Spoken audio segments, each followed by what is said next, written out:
Hello, welcome to part 2 of Lost Old Virginia Homes. I promise I'll be back out on the road soon celebrating the amazing still in existence historic properties in the Commonwealth. Properties that have stood the test of time, saved so that all of us like-minded historic preservationists and some of us who might be considered hysteric preservationists can immerse ourselves within the genuine artifacts. But lately, I've been immersing myself in the sad stories of houses that have disappeared from the landscape, including a couple that were almost rescued, but despite passionate campaigns for their revivals, a lack of money and time just couldn't stop the wrecking ball.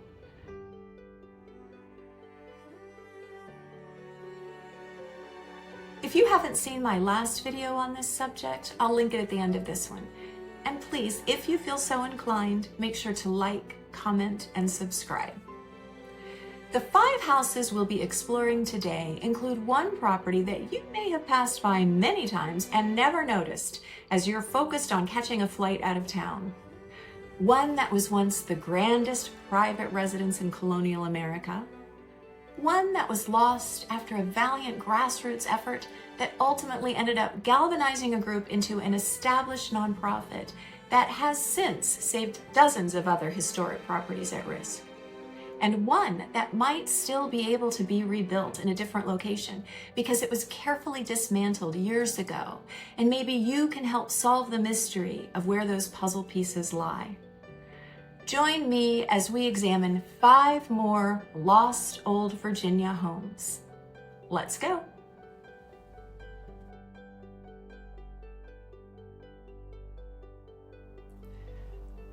House number 1, Rosewell in Gloucester.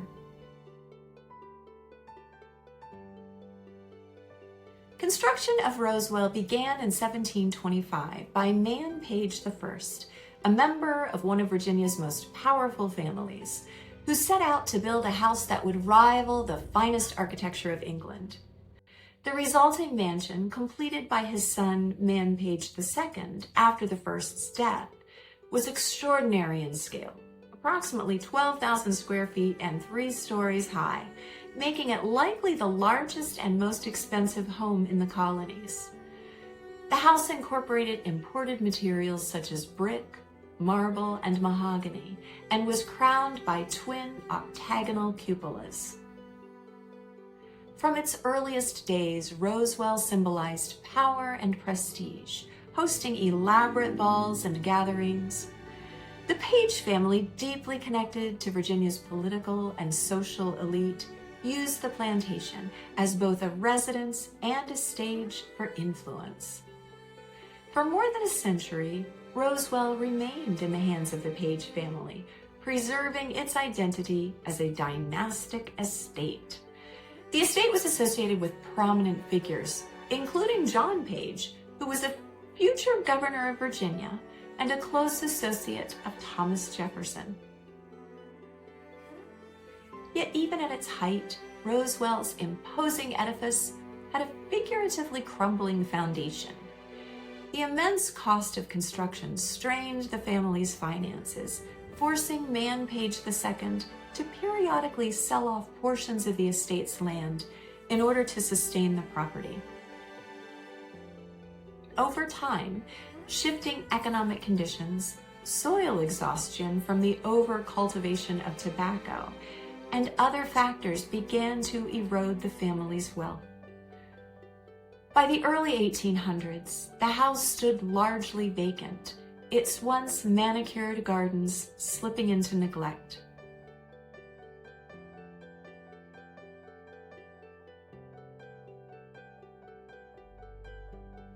In 1838, the estate was sold out of Page ownership. The new owner, Thomas Booth, stripped the home of many of its finest architectural features. Marble mantels, carved woodwork, and even the lead roof were removed and sold for profit.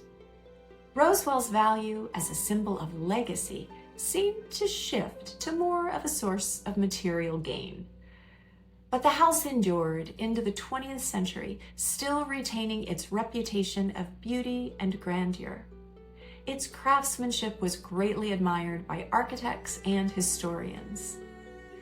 Sadly, Rosewell's ultimate destruction came abruptly. In 1916, a devastating fire swept through the mansion, consuming its interior and leaving only the outer walls standing. Surprisingly, that wasn't her last chapter. Instead of being seen as a pathetic, decaying structure, the property began to be seen as a romantic ruin. In 1979, the Greaves family owned the property and donated the ruins to the local historical society. Although only a shell, a monument to what had been, the brickwork that was left standing was stabilized, and archaeological work began to uncover artifacts that shed light on both the Page family and the enslaved community who lived and labored there. Today, Rosewell stands as a National Register site and an educational resource, offering visitors a glimpse into the complexities of colonial life.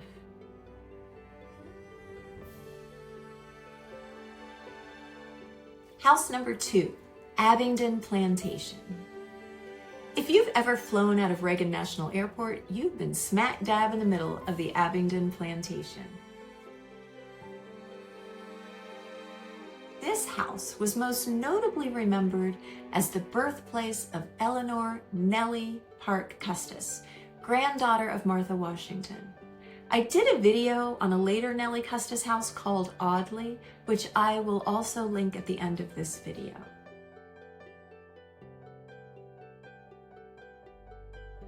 The story of Abingdon begins in the late 17th century when a vast tract of land along the Potomac was acquired by the Alexander family, the family for whom Alexandria was named. By 1746, Gerard Alexander had constructed the plantation's main house, one of the most prominent estates in what is now Arlington. Abingdon was part of a network of tobacco plantations that defined Virginia's colonial economy, with its success depending on enslaved labor. In 1778, John Parke Custis, the son of Martha Washington and stepson of George, purchased the property, and it was here in 1779 that Nellie Custis was born. Unfortunately, John Parke Custis's financial mismanagement strained the estate. He also died young, at just 26 years old, from camp fever while serving as an aide-de-camp to George Washington during the Revolutionary War. Custis's widow remarried and left the estate, and the property eventually returned to the Alexander family. Through the early 19th century, the plantation operated under a succession of owners, including the Hunter family. Alexander Hunter Jr., in his book, Johnny Reb and Billy Yank, published in 1905, wrote about Abingdon, saying, "We lived on a splendid estate of 650 acres lying on the Potomac between Alexandria and Washington. I doubt whether in the whole Southland there had existed a finer country seat.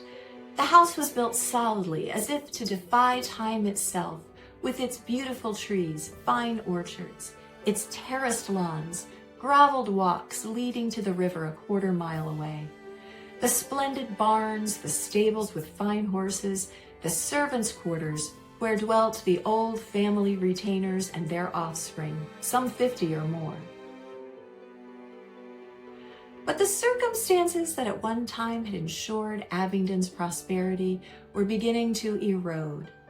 Northern Virginia's landscape was transforming, and the tobacco economy was diminishing, and of course the moral and governmental upheaval surrounding slavery also contributed to the slow decline of the estate. During the Civil War, Abingdon was occupied by Union troops, and the plantation system that had sustained it for generations effectively collapsed. Industrialization and urban expansion encroached. By the early 20th century, Abingdon was a relic of a bygone era. It was largely abandoned and had fallen into neglect. In 1930, fire consumed the main house, bringing a sudden and dramatic end to nearly 2 centuries of life. At the time, there was speculation that this fire was an act of arson. Supposedly, the railroad wanted to build on the site and had already invited employees to strip the house in order to save demolition costs. The final transformation came when the federal government selected the site for what would become Washington National Airport, which opened for business in 1941. Runways and terminals replaced fields and gardens, and the landscape of Abingdon was altered forever. Yet Abingdon was not entirely erased. The ruins of the house remain visible today amid the surrounding infrastructure. Fragments of brick foundations and outlines of rooms remind visitors that beneath the present busy landscape lies a deep layered past, markedly different from what we see today. Abingdon's ruins are an example of the stark transformation of this part of Virginia from a plantation society to a modern urban landscape.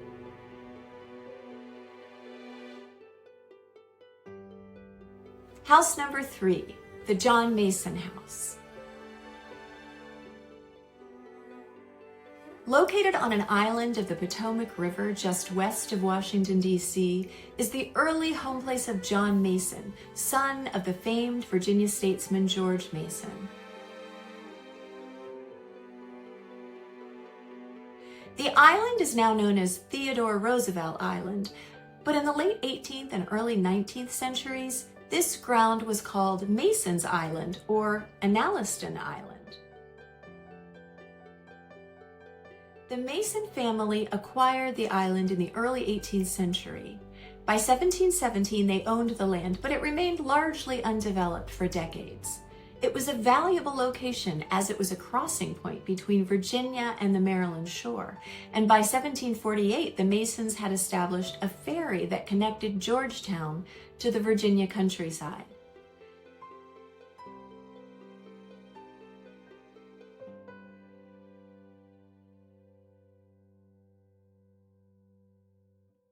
John Mason inherited the property in the 1790s. A successful merchant, banker, and civic leader, Mason envisioned turning the island into a cultivated landscape that would rival the estates of Europe. Between 1793 and 1802, he constructed a large neoclassical mansion on the island's highest elevation. The house, with its symmetrical plan, formal rooms, and commanding views, became the centerpiece of the expertly designed estate. Apparently, John Mason kept a perpetual open house and hosted lavish parties attended by elites such as George Washington, Thomas Jefferson, James Madison, and James Monroe. In 1806, fire damaged part of the mansion, leaving the east wing destroyed, but it was still a lovely estate, as observed by David Bailey Warden, who was a guest at the home in 1811 and had this to say: "The highest eminence on which the house stands is 50 feet above the level of the river. I can never forget how delighted I was with my first visit to this land. The blossoms of the cherry, apple, and peach trees, of the hawthorn and aromatic shrubs, filled the air with their fragrance. We found Mrs. Mason at home in the midst of her family, composed of 9 children, full of joy and merriment. The house, of a simple and neat form, is situated near that side of the island which commands a view of the Potomac, the President's House, Capitol, and other buildings. The view from this spot is delightful. It embraces the picturesque banks of the Potomac, a portion of the city, and an expanse of water, of which the bridge terminates the view. Numerous vessels ply backwards and forwards to animate the scene. Directing the eye over a corner of the garden, we perceive the sail only, as if by enchantment, gliding through the trees." Over time, though, the Mason family began to experience challenges which threatened quality of life at the estate. Mason's business ventures were not always stable, and finances began to falter. And environmental conditions on the island made it much less desirable as a residence.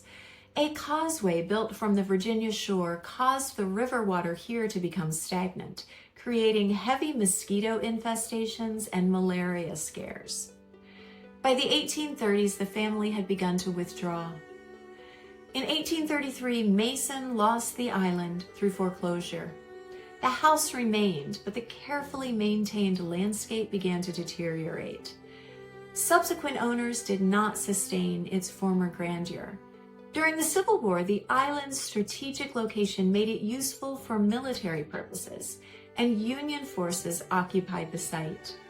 In 1863, it served as a camp for the United States colored troops, and later as a refuge for formerly enslaved people seeking safety and opportunity. A devastating fire in the early 20th century reduced the building to a shell. And then, in the 1930s, the island was acquired as part of a national memorial to President Theodore Roosevelt. Landscape architects and conservationists sought to return the island to a natural state, removing the remnants of its cultivated past. What remained of the Mason house was documented by preservationists, but then largely cleared away for a new vision. Today, structural remnants of the estate are hidden in the woods, located along the Woods Trail, an upland path that cuts through the center and highest ridges of the island.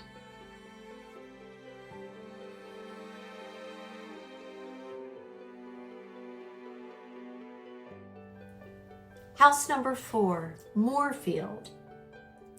In the modern landscape of suburban Vienna, Virginia, near a townhouse development and a metro station, once stood a modest yet historically significant structure. Built in the late 18th century by Reverend Jeremiah Moore, this house was not grand, nor was it an architectural gem. This house gained its regard due to the life and ideals of the man who built it, and in his role of shaping one of the most fundamental principles of the American Republic, religious freedom. Jeremiah Moore established Morefield between 1790 and 1794 on a 600-acre tract of land in what was then rural Fairfax County. Moore was a Revolutionary War veteran and itinerant Baptist preacher during a time when dissenting religious voices were often marginalized. He had experienced persecution firsthand for preaching outside the established Anglican Church and became a vocal advocate for the separation of church and state. From his home at Morefield, he corresponded with leading figures including Thomas Jefferson, and was an early advocate of religious freedom and the separation of church and state in Virginia. Not only was he known to Thomas Jefferson, but also to George Washington, George Mason, and Patrick Henry, and he encouraged their active support of his principles. Morefield was a simple 1.5-story wood-framed farmhouse. It stood at the center of a productive farm and served as both a family home and as a base for Moore's ministry. Here he raised his family, preached across Northern Virginia, and helped establish Baptist congregations in the region, leaving a lasting spiritual and political legacy. Moore remained at Morefield until his death in 1815, and he was buried nearby in a family cemetery, tying his legacy permanently to the land. After his passing, the property continued as a family homestead, though like many Virginia estates, it gradually diminished as land was divided and sold. The sweeping 600-acre tract that once defined Moore's world was eventually reduced to a fraction of its original size, overtaken by the expansion of roads, rail lines, and suburban development. The house was significantly modified in the 1950s when it was veneered with brick and had its dormers altered, though much of the original fabric remained intact beneath the later work. In 1975, the town of Vienna acquired the house and its surrounding half-acre parcel with the intention of preserving it as a cultural and historic site. 2 years later, it was listed on both the Virginia Landmarks Register and the National Register of Historic Places, affirming its significance as the home of a pioneering advocate for religious liberty. Yet this recognition did not guarantee its survival. Decades of neglect took their toll, and despite multiple proposals for restoration, the cost of preserving the aging structure proved prohibitive.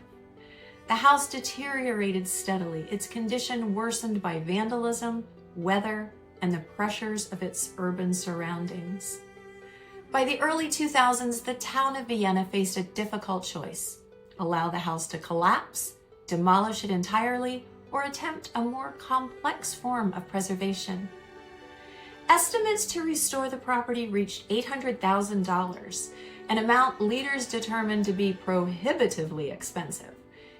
In 2003, a compromise was reached. Rather than demolish Morefield, the decision was made to carefully dismantle the structure, preserving its materials for future reconstruction.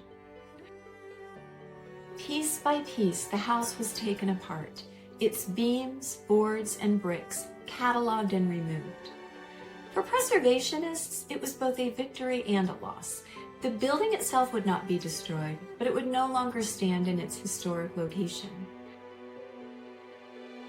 After dismantling, the remains of Morefield entered into historical limbo.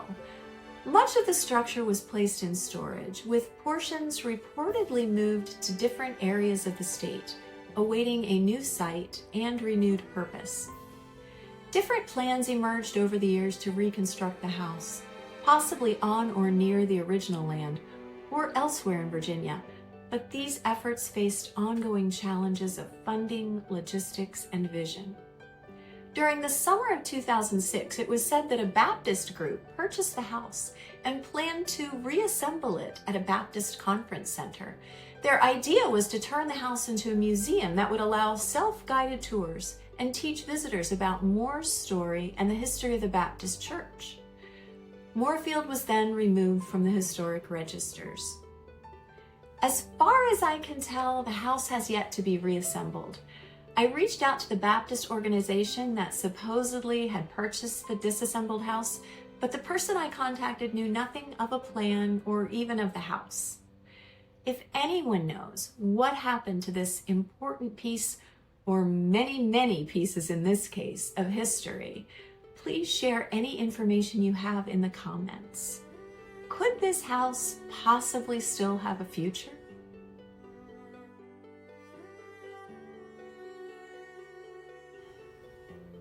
House number 5, the Conrad House. They paved paradise and put up a parking lot. This is what happened in Winchester in 1967 when one of the city's oldest and most historically significant buildings was demolished, the land eventually becoming the location of a parking lot and a judicial center. Once known as the Hill because of the home's position on a gentle rise in the heart of Winchester, the Conrad House was built in the late 1700s by Dr. Daniel Conrad, a European-trained physician. A smaller structure already occupied the property, likely dating to the early 1750s, making this one of the oldest building sites in Winchester. The earlier dwelling passed through the Conrad family, but the property then gained new life when Frederick Conrad's son, Dr. Daniel Conrad, inherited the land and undertook the construction of a more imposing residence. Educated in England and Scotland, Daniel Conrad returned to Winchester with both medical expertise and a refined architectural sensibility. Conrad most likely obtained the plans while abroad, reflecting contemporary European tastes. Inside, the house featured decorative mantels and carved woodwork inspired by the celebrated Adam brothers of England. With its 7 chimneys with ornamental brickwork, fanlight over the front door, an oriel window in the front gable dormer, and its position on the hill overlooking the town, the house certainly was a high point in Winchester society. Unfortunately, Conrad died in 1806 within the very house he had built, leaving his widow and children to manage an estate that soon proved difficult to maintain. Within a few years, the family leased the property to the Farmers Bank of Virginia, marking the first of many transitions that would slowly erode the house's identity as a private home. During the 19th century, the home was returned to family hands, becoming a multi-generational residence, housing family members such as Robert Y. Conrad, a prominent lawyer and political figure, and later Major Holmes Conrad, a Civil War veteran. At different times, though, it functioned as a bank, a girls' school, and supposedly even a hiding place for Confederate funds during the Civil War, a reflection of Winchester's strategic importance and turbulent wartime experience. By the early 20th century, the Conrad family's long stewardship came to an end. In 1928, after nearly 2 centuries of ownership, the property was sold outside the family. The new owner converted the mansion into apartments, a practical but telling shift that signaled the building's changing status from elite residence to utilitarian space. The final chapter of the Conrad House unfolded amid the pressures of modernization. By the mid-20th century, Winchester faced the same challenges as many American towns: increased automobile traffic, demand for parking, and a growing emphasis on commercial development. In 1959, the city acquired the property, continuing its use as apartments, but eyeing its potential for redevelopment. What followed was a protracted and deeply emotional battle between preservationists and advocates of progress. Beginning in the early 1960s, proposals emerged to demolish the Conrad House to make way for parking facilities. Local citizens, historians, and organizations rallied to save the structure, writing letters, circulating petitions, organizing campaigns, and proposing alternative uses ranging from museums to community spaces. Their efforts reflected a growing national awareness of historic preservation, yet in Winchester, the movement came just short of success. In 1967, the Conrad House, one of the city's oldest and most historically significant buildings, was demolished. Its loss was widely lamented, not only for the destruction of an architectural landmark, but also for the symbolic break it represented with the city's past. The site, once crowned by a refined Georgian mansion, was transformed into part of the modern civic landscape, eventually becoming the location of the Winchester-Frederick County Judicial Center and surrounding parking areas. However, the controversy surrounding its demolition helped to galvanize local preservation efforts, leading to the formation of the Preservation of Historic Winchester, which is still active today. Known locally as PHW, the group holds protective covenants on dozens of homes that were at one time considered neglected or threatened structures. They also offer grants to owners of historic properties in Winchester to subsidize repairs, maintenance, or restoration. The rise and fall of the Conrad House is a disappointing cautionary tale, but it's also an empowering story of perseverance by a forward-thinking group of preservationists. Thank you for joining me on this virtual tour of some of our lost Old Virginia homes. If you have any additional information about these homes you'd like to share, please comment. And as always, if you enjoy learning about Old Virginia homes, please remember to like, comment, and subscribe.